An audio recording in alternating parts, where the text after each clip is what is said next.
اعوذ باللہ من الشیطان الرجیم بسم اللہ الرحمن الرحیم قال نوح. اب یہ فریاد ہے دوسری. ایک فریاد وہ تھی میں نے یہ دعوت دی، میں نے یہ دعوت دی، میں نے یہ دعوت دی، یہ کہا، یہ سمجھایا. قال نوح رب انہم عصونی. کہا نوح نے پروردگار انہوں نے میری نافرمانی کی. واتبعوا اور پیروی کی ہے بل لم یزدہ مالہ وولدہ الا خسارا. اپنے ان لیڈروں کی پیروی کی ہے جن کے مال اور اولاد نے ان کے لیے سوائے خسارے کے اور کچھ نہیں بڑھایا. جو مرفہ الحال ہیں، مترفین ہیں، دولت والے ہیں، اور ان کو ان کی دولت نے، ان کی اولاد نے ان کو اور زیادہ سرکش کر دیا، اور باغی کر دیا، اور مغرور کر دیا، یہ انہی کے پیچھے چل رہے ہیں. میری بات سننے کو کوئی تیار نہیں. قال نوح رب انہم عصونی واتبعوا من لم یزدہ مالہ وولدہ الا خسارا ومکروا مکرا کبارا. اور ان لوگوں نے چال بھی چلی بہت بڑی، داؤ کیا بہت بڑا. وہ داؤ کیا ہے؟ قوموں میں ایک عصبیت پیدا ہو جاتی ہے، یہ ہمارے بزرگ ہیں، یہ ہمارے اسلاف ہیں، یہ اولیاء اللہ ہیں، یہ ہمارے جو ہے پرانے لوگ ہیں، ان کے نام پر ہم نے یہ بت بنائے تھے، یہ لوگ آ رہے ہیں ان کی نفی کر رہے ہیں. اس کی بجائے تم اپنے ان معبودوں اور اپنے بزرگوں ان کو مضبوطی کے ساتھ تھامے رکھو، ان کے ساتھ اپنے آپ کو، جیسے کہ اس سے پہلے آیا تھا امشو واصبروا علی آلہتکم، چلو چلو یہاں سے محمد کی بات نہ سنو، اور اپنے جو بھی معبود ہیں صبر کر کے ان کے ساتھ چمٹے رہو. انہوں نے بھی ان کی رسمیت کو بھڑکایا. قالوا لا تذرن آلہتکم، دیکھنا کبھی چھوڑنا بیٹھنا اپنے معبودوں کو. ولا تذرن ودا ولا سواعا ولا یغوث ویعوق ونسرا، ہرگز مت چھوڑنا سواع کو اور یغوث کو اور یعوق کو اور نسرا کو. یغوث کون ہوگا؟ جس کا غیاث، غوث جن کو سمجھا گیا ہو، فریادیں سننے والا ہے اور ہماری فریاد رسی کر سکتا ہے، یغوث. یہ اس کے بارے میں تحقیق یہی ہے کہ یہ بھی اولیاء اللہ تھے. ظاہر بات ہے کہ حضرت نوح علیہ السلام نسل کس کی ہے؟ حضرت آدم کی. پھر ان سے پہلے انبیاء ہوئے ہیں، شیش تھے، ادریس تھے علیہ الصلوۃ والسلام. تو ان میں اچھے لوگ بھی تھے، اولیاء اللہ بھی تھے. لیکن پھر جب کفر آیا، شرک آیا، انہی کی یہ ہے کہ کچھ تمثیلیں بنا دی گئی. پہلے صرف ان کو سلام کرتے تھے یا عزت کرتے تھے، ٹھیک ہے ہم ان کی عزت کرتے ہیں. میں نے اپنی آنکھوں سے دیکھی ایک تصویر ماڈل ٹاؤن لاہور میں. ایک صاحب کے بڑے نیک آدمی تھے، بڑے متقی آدمی. میں حیران ہوا، میں ان کے گیا تو ایک تصویر لگی ہوئی تھی جس میں 3 بزرگ بیٹھے ہوئے ہیں، اور ان کا نام کیا ہے؟ یہ ہے معین الدین اجمیری، اور یہ ہیں خواجہ بختیار کاکی، اور یہ ہے بابا فرید شکر گنج. تینوں بیک وقت جمع ہیں. اور یہ کہ اس تصویر لگا کے اس کے اوپر ہار باقاعدہ لگا. یہی چیز بڑھتے بڑھتے پھر بتوں کی شکل اختیار کر لیتی ہے. تو تدریجاً ہوتا ہے، یہ ایک دم تو نہیں ہو جاتا. یہ ملتان کی زبان میں کہتے ہیں بندہ تھیندے تھیندے تھی جاندہ ہے. ہوتے ہوتے تھوڑا تھوڑا تھوڑا تھوڑا وہ کہاں سے کہاں پہنچ گیا پتہ نہیں چلتا، کہاں سے کہاں پہنچ جاتا ہے.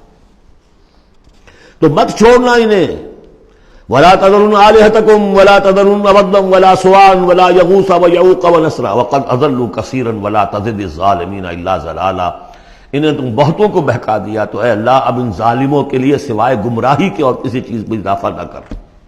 یہ ہوتی ہے آخری جب دل جل چکا ہوتا ہے، غیظ کی کیفیت ہوتی ہے نبی میں. جیسے کہ حضرت موسیٰ نے کہا تھا پروردگار اب یہ ایمان نہ لائے فرعون جب تک کہ عذاب دیکھ نہ لے. اس لیے جو ستم کے پہاڑ ہم پر توڑے ہیں، اب اگر تو نے ایمان کی توفیق دے دی تو یہ تو پاک صاف ہو گیا، سارے گناہ معاف ہو جائیں گے اس کے. اب یہ ایمان نہ لائے. یہ معاملہ ہوتا ہے. ولا تزد الظالمین، اے اللہ اب ان ظالموں کے لیے مت اضافہ کر مجھے گمراہی کا. مما خطیئاتہم، اپنی ان خطاؤں کی وجہ سے وہ غرق ہو گئے. فادخلوا نارا، داخل کر دیے گئے آگ میں. فلم یجدوا لہم من دون اللہ انصارا، تو نہ پایا انہوں نے اپنے لیے اللہ کے سوا کوئی مددگار. وقال نوح، اب سخت ترین حصہ آ رہا ہے اس دعا کا. وقال نوح رب لا تذر علی الارض من الکافرین دیارا، پروردگار اب اس زمین پر کافروں کا ایک بستا ہوا گھر مت چھوڑ، کوئی نہ رہے. انک ان تذرہم، اگر تو نے ان کو چھوڑ دیا، یضلوا عبادک، یہ گمراہی کریں گے تیرے بندوں کو. ولا یلدوا الا فاجرا کفارا، ان کی نسلوں میں بھی اب فاجر اور کافر کے سوا کوئی پیدا نہیں ہوگا. ان کی سرشت بگڑ چکی ہے، پرورٹڈ ہو چکے ہیں. عام کلوکی لینگویج میں کہا جائے اس کا بیج مارا گیا ہے. اب آئندہ کوئی خیر کی توقع ان کی آئندہ نسل سے بھی نہیں ہے. اس سے زیادہ سخت دعا شاید اللہ کے کسی بندے نے نہ مانگی ہو، لیکن یہ کہ نوح کو حق تھا، 950 برس دعوت دی تھی۔ تکمیل اور تدوین فن میں جو بھی حفیظ کا حصہ ہے، نصف صدی کا حصہ ہے، 2-4 برس کی بات نہیں، 950 برس۔ اِنَّكَ إِن تَذَرْهُمْ يُضِلُّوا عِبَادَكَ وَلَا يَلِدُوا، اب ان کی اولاد میں بھی نہیں ہوں گے مگر فاسق، فاجر اور نہایت ناشکر۔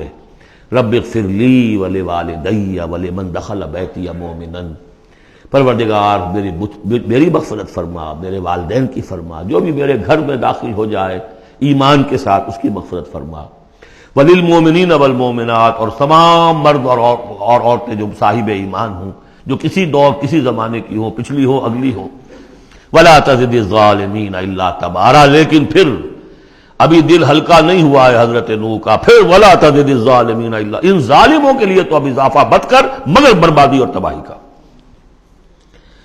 اگر نظم قرآن پر توجہ ہوئی ہوتی ہمارے ہاں تو کسی کو شک ہی نہ ہوتا کہ یہ جو پچھلی صورت تھی سأل سائل بعذاب واقع، یہ محمد ہے صلی اللہ علیہ وسلم۔ یہ صورت کیوں نازل کی گئی ہے؟ حضرت نوح علیہ السلام کی دعا، اور ایسی سخت دعا، تو حضور کو کہا گیا اے نبی آپ ابھی ذرا صبر کیجئے، فاصبر صبرا جمیلا، سأل سائل بعذاب واقع للکافرین لیس له دافع من اللہ ذی المعارج تعرج الملائکۃ والروح الیہ فی یوم کان مقدارہ 50,000 سنہ فاصبر صبرا جمیلا۔ ابھی آپ کو تو 3-4 سال 5 سال ہی ہوئے دعوت دیتے ہوئے۔ صدق اللہ العظیم۔